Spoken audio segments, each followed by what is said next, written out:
Moving from Bezos to Beyonce, and check out this footage from her concert in Texas on Saturday.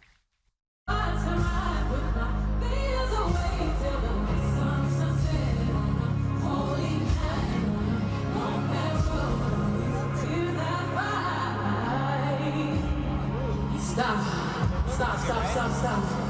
The car is tilted. Oh my God. Kinsey, what happened here? Over the weekend, Beyonce's team, Parkwood Entertainment, released a statement addressing this incident, explaining that Saturday night in Houston, Texas, a technical mishap caused her flying car to tilt.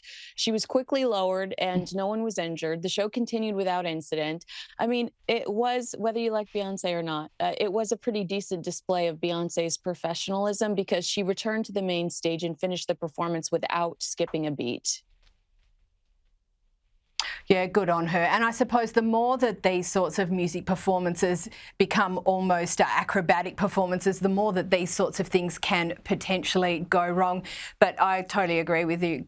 Top marks for her for, getting back on stage and continuing with the show.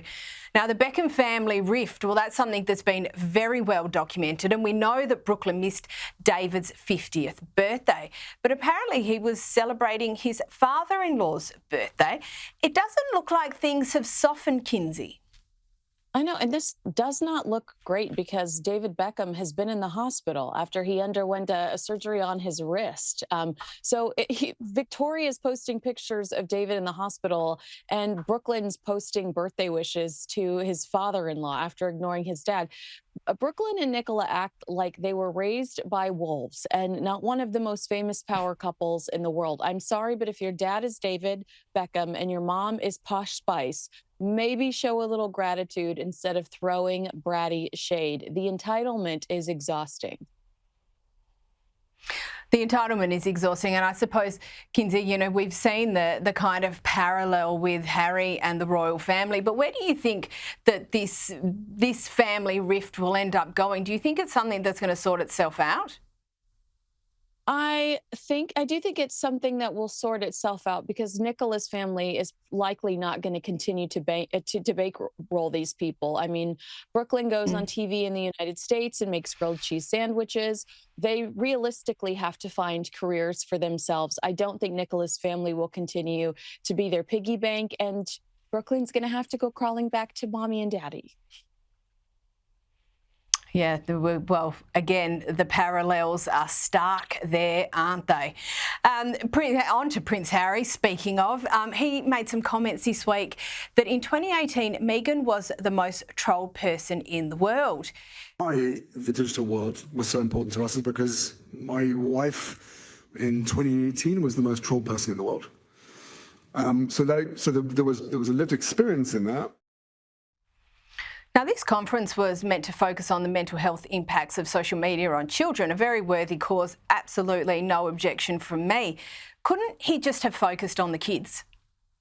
Right, meanwhile, his wife is posting his children on social media. The contradictions continue to astound. But what a fantasy timeline. Meghan's favorability rating was high in 2018. She had a 25% net favorability rating. In the U.S., her favorability was even higher at 39%. Today, a majority of UK adults, 65%, have a negative view of her. She has relentlessly spent 2025 trying to improve her public image. But between podcasts, Loose, Fruit Spread, and a Netflix series, there's been no significant impact positively on her standing. So, get your dates right, get your receipts. I think we're dealing with victim fatigue here. We're so over him trying to convince us that they are living a hard life from their Montecito mansion.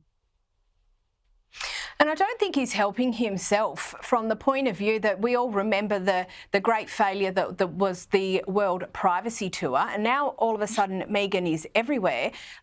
Pick the pony that you're going to ride and get on with it. Does this just, damage the credibility more?